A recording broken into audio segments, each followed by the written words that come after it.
Сәлем достар, сендер менің Казмастер. Білемін, 1,5 апта болды уже видео шықпағалы. Сол үшін кешірім сұраймын, бірақ та оның өз себептері бар. Бүгінгі видеода сол туралы айтатын боламын. Достар, өздерің білесіңдер, өткен жылы осы каналды ашқанда мен қызықты мәліметтер, қазақша топтар, AliExpress'тен тауарлар, әлем тарихы атты видеоларды түсіріп бастаған болатынмын. Базар ол видеолар просмотр жинады, бірақ уақыт өте келе мен олындай видео түсіруге вообще желанием құрып кетті. И екінші обновление болды каналда. Ол обновленияда мен лайфхактар, түрлі идеялар, эксперименттер жасаймын деп ойлағанмын.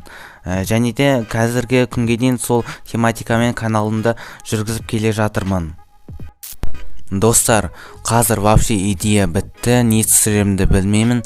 Үйті қазір просмотрлар вообще аз, және де каналдың статистикасы, активності вообще құлады.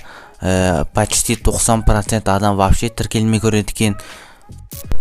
Достар, білемін, менен де қателіктер өте көп, бірақ та осы видеоны көріп отырсан, міндетті түрде арнаға тіркеліп кет.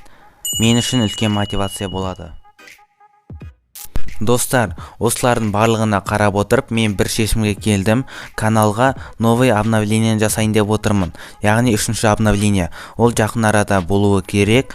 Яғни канал полный өзгереді, атауы, авасы, шапкасы, тематикасы. Достар, бірақ менде бір проблема болып тұр.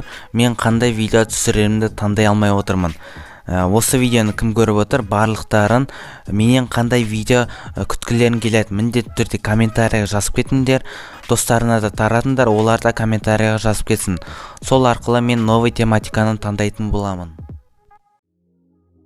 Достар, бүгінше осы сендермен осы жаңалықта бөліскен болатынмын. Айтпақшы, 1 январда мен игровой канал ашқан болатынмын. Ол каналда тұрақты түрде PUBG Mobile ойыннан видеолар шығып тұрады, және де болашақта басқа да ойындардан түсіретін боламын. Ол каналдың ссылкасы барлық жерде, описанияда, комментарияда, тіпті подсказкада да болады. Міндетті түрде кіріп тіркеліп кетіңдер. Ал мен Казмастер, сау болыңдар.